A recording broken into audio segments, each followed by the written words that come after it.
Hola a todos chicos y chicas, bienvenidos a .csv, el mejor canal de inteligencia artificial de esta zona de YouTube. No he dicho qué zona es, así que posiblemente sea cierto.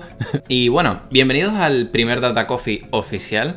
Si no sabes exactamente de qué se trata esto, qué está pasando, posiblemente te hayas perdido el vídeo anterior que subí el pasado domingo como motivo de celebración de los 1000 suscriptores. Te invito a que vayas a verlo y te enteres exactamente de lo que estamos haciendo. Por aquí, la verdad que no sé. Este es el primer Data Coffee oficial y lo vamos a utilizar para cubrir una noticia muy interesante que se publicó la semana pasada, el 19 de octubre, en la revista Nature. Se trata de una publicación realizada por DeepMind, que para aquellos que no lo conozcan es la empresa de inteligencia artificial de Google, con base en Londres, y que es una empresa que se encarga de hacer investigación con respecto a la inteligencia artificial. En este caso ellos han cubierto muchos titulares con una inteligencia artificial que han desarrollado que se denomina AlphaGo, que desde 2015 viene realizando una serie de hitos en el campo de la inteligencia artificial que ha cubierto muchos titulares, así que posiblemente te suene de algo. La primera cosa que quiero que entiendan es que dentro del campo de la inteligencia artificial, desde hace décadas suele ser muy habitual el utilizar juegos para demostrar qué nivel de maduración tiene el campo en un determinado momento de la historia.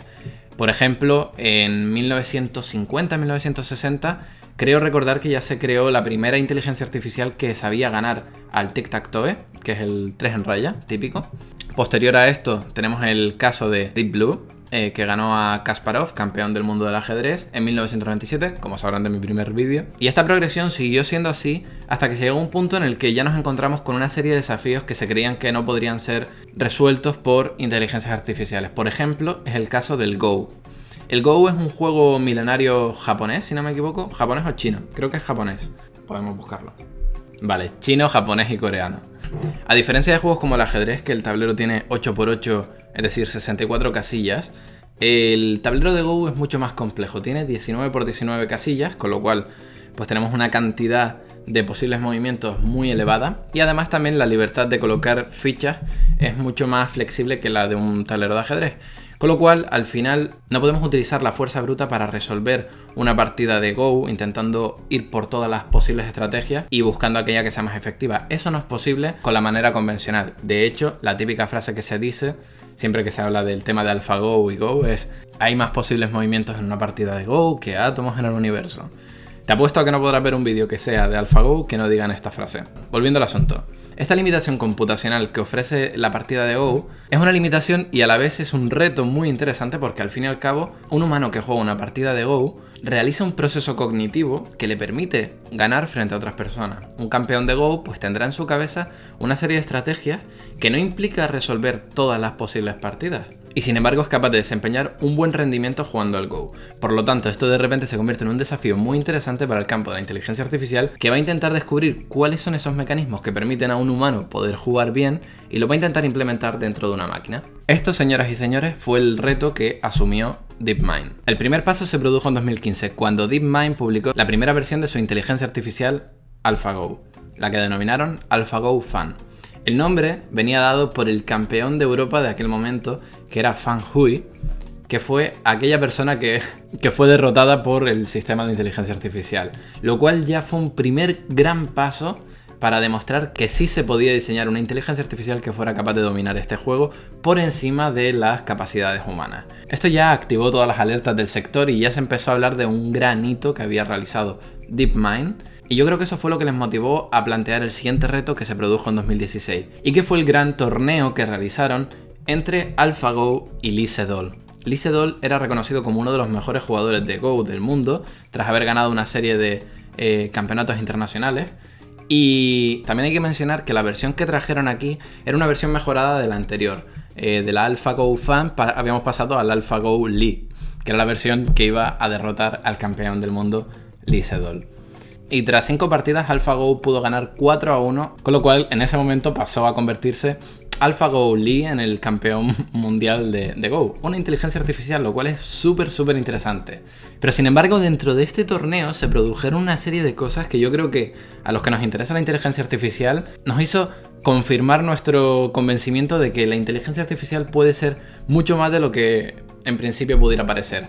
Estoy hablando, por ejemplo, del famoso movimiento 37 que se produjo en la partida número 2, si no recuerdo mal.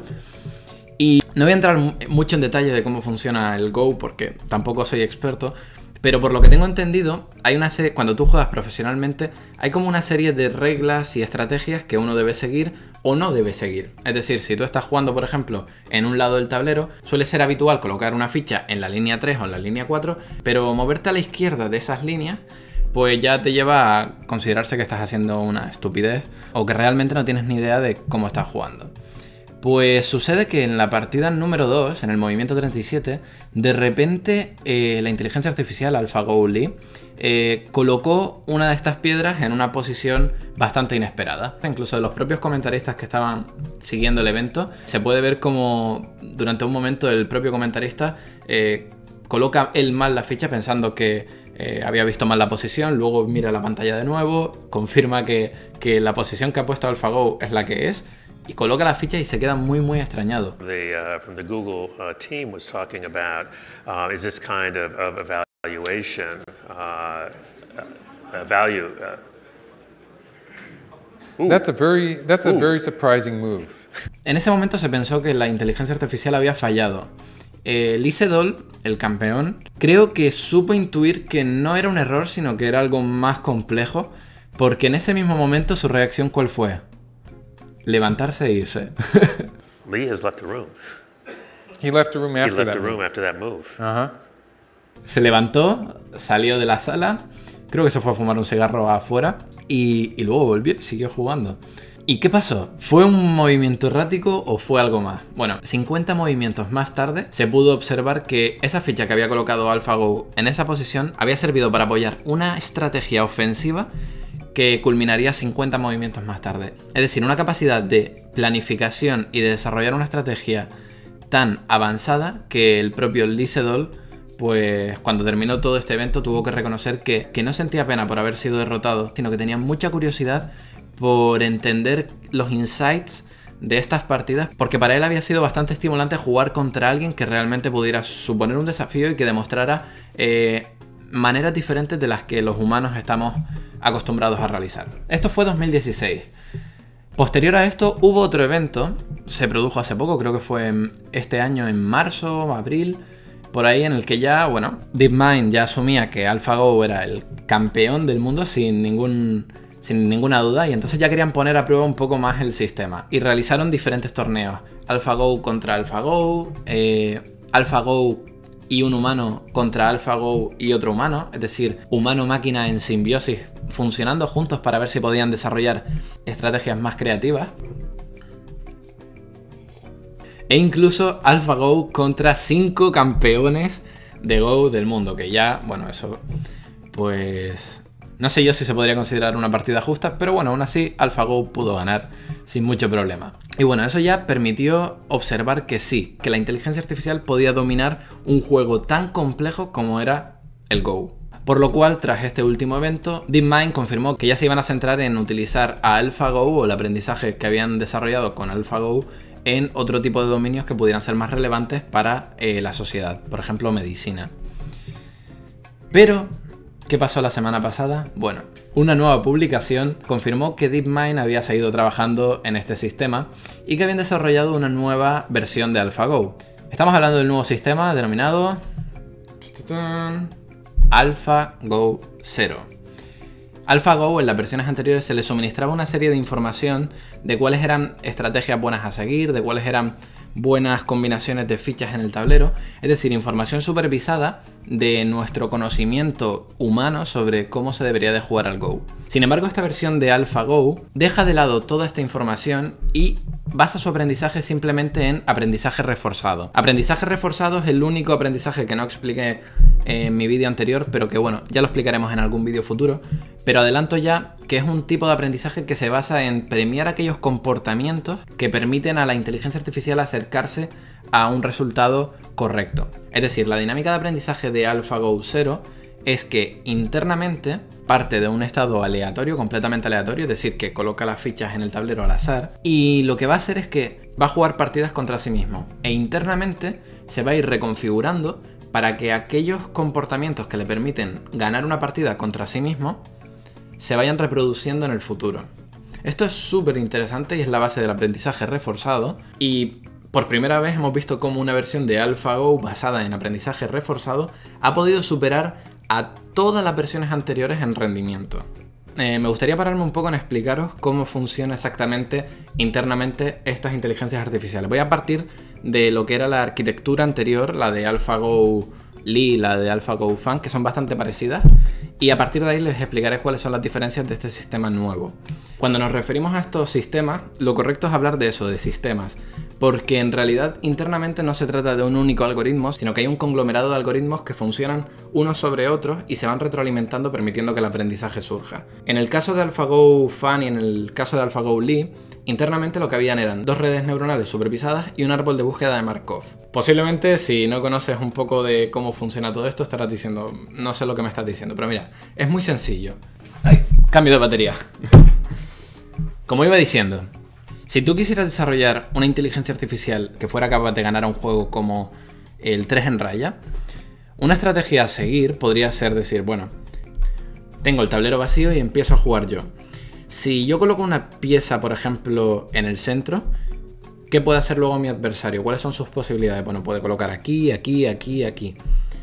Si él coloca en este sitio, luego ¿qué podría hacer yo? ¿Vale? Podría colocar aquí, aquí. ¿Y luego qué haría él? ¿Y luego qué haría yo? Así, así, así, hasta que llegas a un estado final en el que sabrías si has ganado o has perdido. Visto así parece muy sencillo. Lo único que tendrías que hacer es elaborar un árbol con todas las posibilidades, como dijimos antes, y recorrer este árbol hasta ver qué situación te lleva a una victoria segura. Pero claro, como ya hemos comentado, esto no es tan fácil, porque en el caso de juegos más complejos como el ajedrez o como el Go, este árbol de búsqueda suele ser muchísimo más grande, tanto que es imposible recorrer todas las ramas del árbol para saber exactamente cuál es la combinación idónea para ti. Por eso lo que utiliza AlphaGo es un mecanismo diferente que se denomina árbol de búsqueda de Markov. Lo que hace el árbol de búsqueda de Markov, y recuerda, todo lo que tenga de Markov significa que por algún lado aparece el término aleatorio. Lo que hace el árbol de búsqueda de Markov es, si el sistema se encuentra actualmente en un estado determinado, es decir, una posición determinada en el tablero, lo que hace el árbol de Markov es coger y decir, bueno, si en el siguiente turno yo tengo esta serie de posibilidades, si yo por ejemplo opto por esta opción de aquí, ¿qué pasaría si aleatoriamente siguiera moviéndome por este árbol de búsqueda hasta llegar a un estado final? ¿Ganaría o perdería? Vale, y si hago este otro movimiento, ¿qué pasaría si me moviera aleatoriamente por este árbol hasta el final? ¿Ganaría o perdería? Esto lo hacen muchas veces, ya que moverte aleatoriamente por el árbol no requiere para nada tanta computación como recorrer todo el árbol completo. Entonces lo realizan muchas veces y observa que determinados movimientos pues tienen mayor probabilidad de ganar que otros movimientos. Con lo cual así ya tiene una forma, no de saber cuál es el movimiento óptimo que realizar, pero sí cuál es el movimiento más probable que le podría llevar a un estado de ganar. Esto es lo que realiza AlphaGo internamente con su árbol de búsqueda de Markov. Pero no solo utiliza esto, sino que también se apoya en 2 redes neuronales supervisadas. Una de estas redes neuronales supervisadas lo que hace es aprender a partir de la situación del tablero cuál es la probabilidad de que ganes o de que pierdas. Esta información es muy útil porque la puede utilizar el propio árbol de búsqueda de Markov para moverse por el árbol de forma más eficiente, sabiendo si los movimientos que están realizando le permitirán acercarse hacia una victoria o hacia una derrota. Y por otra parte también tenemos otra red neuronal supervisada que se encarga de ofrecerle al árbol de búsqueda de Markov este conjunto de posibles movimientos iniciales a partir de los cuales empezar a simular todo su recorrido por el árbol.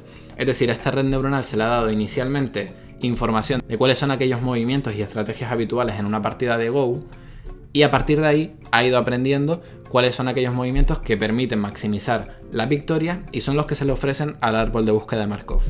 Quizás todo este sistema planteado así, como lo acabo de explicar, es un poco complejo de entender, pero bueno, quédate con la idea de cuáles son los componentes internos y sobre todo de que funcionan. O al menos funcionó en AlphaGo Lee y AlphaGo Fan, pero ahora lo que sucede es que AlphaGo 0 plantea una arquitectura interna diferente. Coge estas 2 redes neuronales que he comentado y las fusiona en uno. Ahora la función de ofrecer posibles movimientos y la valoración de quién va a ganar o quién va a perder no la realizan 2 redes neuronales, sino que la realizan uno. Además, muy importante, estas redes neuronales ya no son supervisadas. Ahora simplemente su aprendizaje se va a basar en el comportamiento de la red neuronal tras competir contra sí mismo, es decir, aprendizaje reforzado. En ningún momento se le ha dicho a la red neuronal qué partidas son mejores y qué partidas son peores. En ningún momento se le ha dicho cuáles son las estrategias que le van a permitir maximizar. Las ha descubierto ella sola. Y ahora la pregunta es, ¿qué crees que ha pasado? ¿Ha funcionado bien o no ha funcionado bien? Pues obviamente si es noticia es que ha funcionado muy bien. El equipo de DeepMind realizaron un torneo similar al que realizaron en 2016, con las mismas condiciones, como si fuera la inteligencia artificial y el humano, pero sustituíamos a ese humano por la nueva inteligencia artificial AlphaGo Zero. Y se dejó que jugaran 100 partidas. ¿Sabes cuántas partidas ganó AlphaGo Zero? 100 partidas. 100 partidas. Otra cosa impresionante es la cantidad de recursos que se destinaron durante la fase de entrenamiento. Porque, por ejemplo, AlphaGo Fan, que es la primera versión, necesitó muchos meses para su entrenamiento y una cantidad de recursos que contaban con 176 GPUs para su entrenamiento. La versión siguiente, la de AlphaGo Lee, consiguió reducir este tiempo de entrenamiento y solo necesitó 48 TPUs. Que para aquellos que no conozcan, las TPUs son Tensor Processor Units, que son procesadores especializados para inteligencia artificial, para el cálculo con tensores, que es algo que utiliza internamente la inteligencia artificial y que permiten un mayor rendimiento que la GPU. Pues AlphaGo Lee utilizó 48 TPUs. Y este sistema, que solo necesitó 3 días para ser entrenado, solo utilizó 4 TPUs. Lo cual es bastante impresionante porque eso significa que dentro de poco, como sigamos con esta proyección, vamos a ser capaces de entrenar este tipo de inteligencias artificiales desde cero, es decir, desde un comportamiento aleatorio hasta un comportamiento superhumano, podríamos decir, en cuestión de horas y con recursos como los que podríamos tener en un ordenador normal. Y eso, señoras y señores, es impresionante. Una cosa que quería comentar es que habría que fijarse en las implicaciones que tiene esto. Es decir, hemos conseguido que una inteligencia artificial consiga aprender desde la nada a desarrollar un comportamiento superhumano en el dominio de un campo tan específico como es el Go. Simplemente dejándole realizar muchísimas partidas y aprender de ellas a un juego en el que solamente se le han explicado cuáles son las reglas básicas para poder jugar. Entonces, si conseguimos, por ejemplo, plantear un dominio diferente, como por ejemplo la secuenciación del genoma humano, pudiéramos plantearlo como si fuera un juego, construir esta serie de reglas y permitir que una inteligencia artificial pueda desarrollarse entrenándose contra sí mismo durante una serie de tiempos, podríamos conseguir un sistema que fuera mejor que cualquiera de los humanos en secuenciar el genoma humano, o por ejemplo en detectar células cancerígenas a partir de fotos, o... Piensen en las implicaciones. Poder construir inteligencias artificiales que sin necesidad del conocimiento humano puedan desarrollarse hasta alcanzar un rendimiento mayor que el del mejor de los humanos en nuestra sociedad. Es increíble. Y es por tanto una muy buena noticia y un gran paso hacia adelante el descubrimiento que ha realizado DeepMind. Es que incluso el equipo de DeepMind ha sido capaz de, a partir de los datos de las partidas generadas por AlphaGo Zero, de ir comprobando en qué momento AlphaGo Zero iba descubriendo estrategias que son bastante conocidas por el desarrollo que ha tenido el Go durante miles y miles de años en la cultura asiática. Y han podido ser testigos de cómo AlphaGo Zero iba descubriendo estas estrategias milenarias y las iba descartando por otras estrategias que AlphaGo consideraba mejores y que eran completamente novedosas. Es decir, esto es increíble. Esto es increíble. Y bueno, y esto era lo que quería comentar un poco en el café de hoy. A lo mejor me he puesto en algún punto muy técnico, o a lo mejor no he entrado en suficiente profundidad como a algunos les gustaría. Me gustaría saberlo todo abajo en los comentarios, en la cajita. Podéis comentar, podéis criticarme, lo que haga falta. Además también recuerden que comenté en el vídeo anterior que utilizaría la parte final de este tipo de vídeos para responder alguna pregunta que les pueda interesar sobre inteligencia artificial, sobre el canal o incluso sobre mí. Y hoy, como creo que se ha quedado un poco largo, traigo solamente una pregunta, pero es una pregunta interesante, creo yo, que es de Robin Marín Hernández, que dice: ¿qué significa .csv? Todavía no se me adapta el nombre, me toca buscarte en mis canales suscritos y cada vez que veo Sé de Ciencia me acuerdo de este maravilloso canal. Creo que lo mejor será poner la campanita. Saludos. Un saludo, efectivamente, dale a la campanita. Para aquellos que no lo sepan, la campanita esta que aparece al lado del botón de suscritos, YouTube con sus cosas raras, pues introdujo este cambio que la verdad que tiene a todo el mundo muy loco. Así que si no le has dado a la campanita que está al lado del botón de suscribir, dale ahora. Y bueno, respondiendo a tu pregunta, ¿qué significa .csv? Bueno, para aquellos que hayan trabajado un poco en el campo de la inteligencia artificial o hayan trabajado con datos en informática, sabrán que los diferentes tipos de archivos para manejar datos suelen ser o conectarte directamente con una base de datos, o podemos tener archivos XML, podemos tener archivos JSON, JSON, o podemos tener archivos .csv. Y de ahí viene. .csv en inglés es .csv, lo cual a mí me resulta muy gracioso porque .csv, además de ser los archivos que se utilizan para almacenar datos, que suelen ser muy habituales en el campo de la inteligencia artificial, también coincide con las iniciales de mi nombre, Carlos Santana Vega. Lo he tomado como una seña de identidad, .csv, y me pareció que era un buen nombre para el canal. Y bueno, esto era todo lo que quería comentar. Quiero saber vuestra opinión en los comentarios. ¿Qué les parece esta inteligencia artificial desarrollada por DeepMind? Quiero saber si les ha gustado el vídeo, si les ha quedado claro. Quiero saber qué opináis. Así que ya sabéis, abajo comentarios, manita arriba, un like para apoyar a este vídeo y a este canal. Tenemos habilitado un Patreon, como ya dije. También si estás interesado puedes pasarlo. Tienen el link en la descripción. Y nada más, nos veremos con un nuevo vídeo muy pronto.